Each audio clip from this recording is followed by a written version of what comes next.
सन 1857 भारतीय नागरिक ब्रिटेन की ईस्ट इंडिया कंपनी के जुल्म से परेशान हो चुके थे। जुल्मत के बीच शुरू होती है बगावत। कंपनी की सेना में भारतीय मूल के सिपाहियों ने विद्रोह कर दिया। मेरठ में सैन्य विद्रोह होते ही कुछ आंदोलनकारी तुरंत दिल्ली कूच करते हैं, क्योंकि उन्हें अपने आंदोलन को देने के लिए एक नेतृत्व चाहिए था। वो नेतृत्व उन्हें 81 साल के बूढ़े मुगल बादशाह बहादुर शाह जफर में नजर आया। भारतीय आंदोलनकारियों ने बहादुर शाह जफर को हिंदुस्तान का बादशाह घोषित कर दिया और उन्हीं के परचम तले अपनी बगावत परवान चढ़ा दी।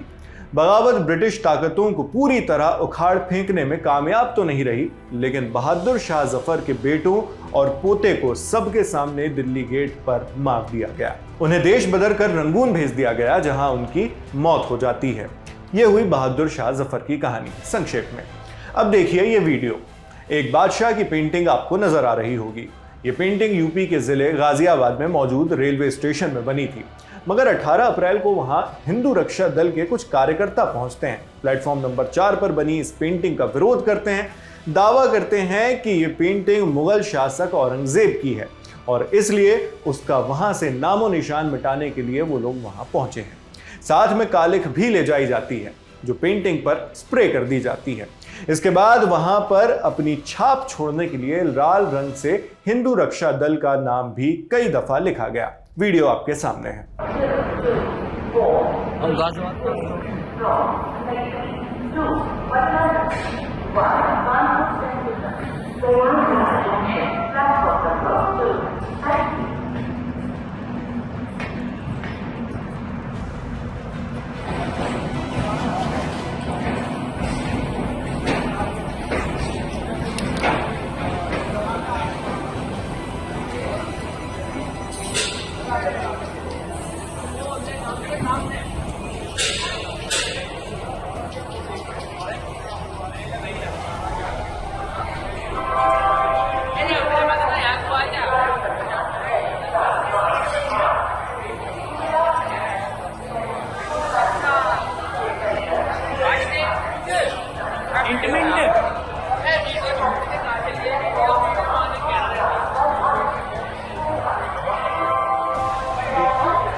ये कालिख लगते वक्त हिंदू रक्षा दल के कार्यकर्ताओं के दिमाग में क्या चल रहा था, ये समझने के लिए इंडिया टुडे से जुड़े पत्रकार मयंक गौड़ ने उनसे बात की।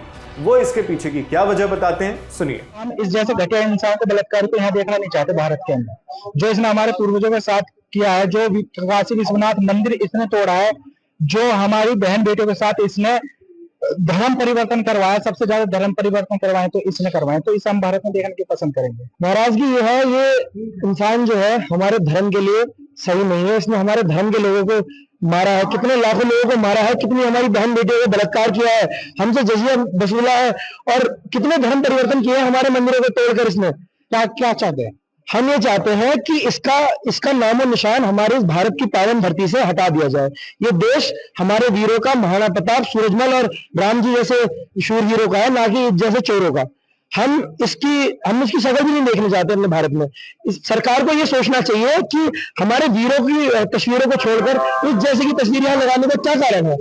ये योगी जी, मोदी जी की सरकार है, ये हिंदुओं की सरकार है और हिंदुओं की सरकार में ऐसे बलात्कारी की फोटो लगाना ये मैं सही नहीं मानता। मयंक गौड़ की रिपोर्ट के मुताबिक जब संगठन ने वहां कालिख लगाई, उस वक्त जय श्री राम के नारे भी लगाए गए। वहीं रेलवे का कहना है कि ये पेंटिंग तो रेलवे स्टेशन में सुंदरता बढ़ाने के लिए बनाई गई थी।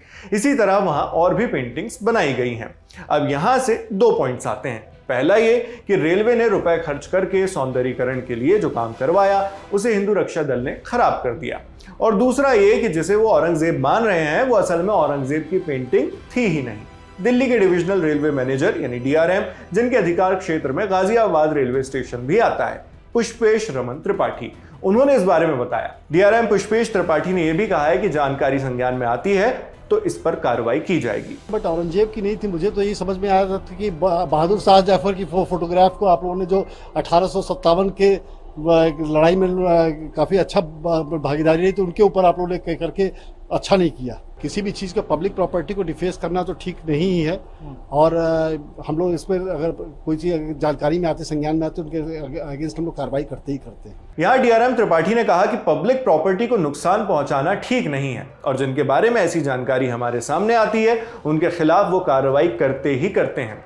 साथ ही डीआरएम ने यह भी कहा कि ब्रिटिश ईस्ट इंडिया कंपनी के खिलाफ 1857 के आंदोलन में जिन बहादुर शाह जफर ने इतनी अहम भूमिका निभाई, उनकी पेंटिंग के साथ ऐसा करके लोगों ने ठीक नहीं किया। यही कारण है जो हमने आपको वीडियो की शुरुआत में हिस्ट्री के कुछ पन्ने पलटकर 1857 की याद दिलाई। अब इस मामले पर कब जांच होती है और क्या कार्रवाई होती है, ये आगे देखना होगा। साथ ही कानूनी रूप से ये बात भी बिल्कुल सही है कि विरोध करना अपना हक है, आपका हक है, लेकिन पब्लिक प्रॉपर्टी को नुकसान पहुंचाने का अधिकार किसी को नहीं। बाकी आप इस पूरी खबर पर क्या सोचते हैं हमें कमेंट बॉक्स में लिखकर जरूर बताएं। मैं हूं शेख नावेद, कैमरे पर मेरे साथ प्रशांत हैं और जिन साथी ने इस वीडियो को एडिट किया उनका नाम भी आप डिस्क्रिप्शन बॉक्स में देख सकते हैं। बने रहिए दी लल्लन टॉप के साथ। शुक्रिया।